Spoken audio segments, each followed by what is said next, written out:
મિત્રો આપણી સાથે મીનાબેન છે, જેઓને કમરમાં અને ગોઠણમાં ખૂબ જ તકલીફ હતી અને ગોઠણમાં એને ઘસારો પણ હતો.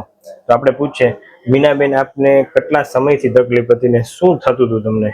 મને આમ તો ગોઠણની સમય ઘણા લાંબા સમયથી, પણ છેલ્લા 1 વર્ષ એટલે ગયા સપ્ટેમ્બરમાં અમે ફરવા ગયા ને ઋષિકેશ, ત્યાંથી આવ્યા પછી તો હું પગ જ નહોતી માંડી શકતી. એકદમ ફુગા જેવો ગોઠણ થઈ ગયો હતો અને સતત આપણે અંદર કોઈ એમ કેવું કઈક ચપ્પુ જેવું ધારદાર મૂક્યું હોય એવું સતત વાગ્યા કરે. એટલે પછી મેં ઘણી બધી ટ્રીટમેન્ટ લીધી, ઘણા ડોક્ટરોને બતાવ્યું, ભાવનગરમાં બતાવ્યું, જામનગર બતાવ્યું. બધાનું કહેવાનું એવું હતું, તમારો દવાનો રોલ પૂરો થઈ ગયો છે, હવે જે આવે એ કેવું ઇન્જેક્શન લ્યો, સ્ટીરોઇડ લ્યો.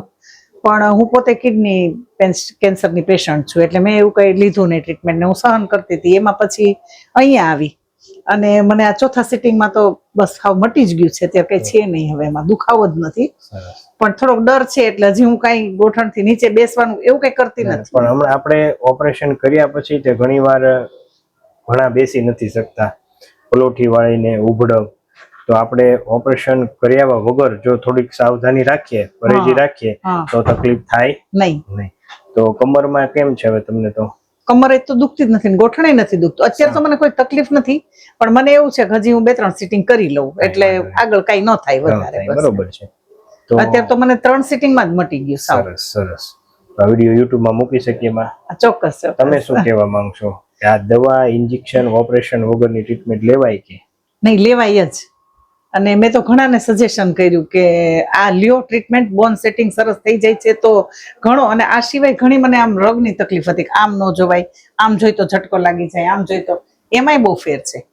હા, ઘણો છે. નહીતર આ વજન હારે મને તો એવું જ હતું કે હવે જો 60 કિલોએ પહોંચશું તો જ બધું સરખું થશે, પણ આની હારે થઈ ગયું છે અત્યારે સરસ, એટલે તકલીફ નથી. સરસ, સારું થઈ ગયું ને, મહત્વનું છે. થેન્ક યુ માતાજી.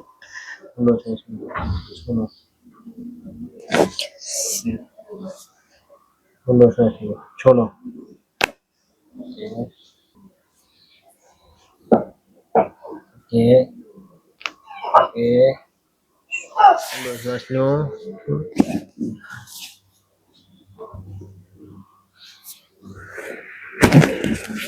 મારી બાજુ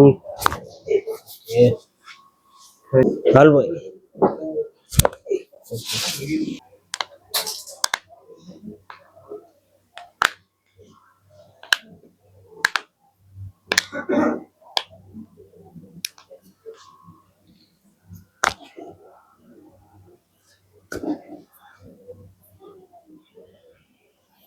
ઊંડો શ્વાસ લો, છોડો. વાયુમાં લૂઝ રાખો.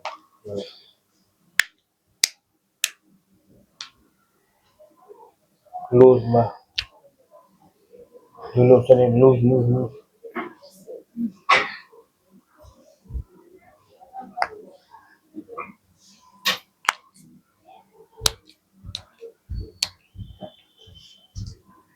લૂઝ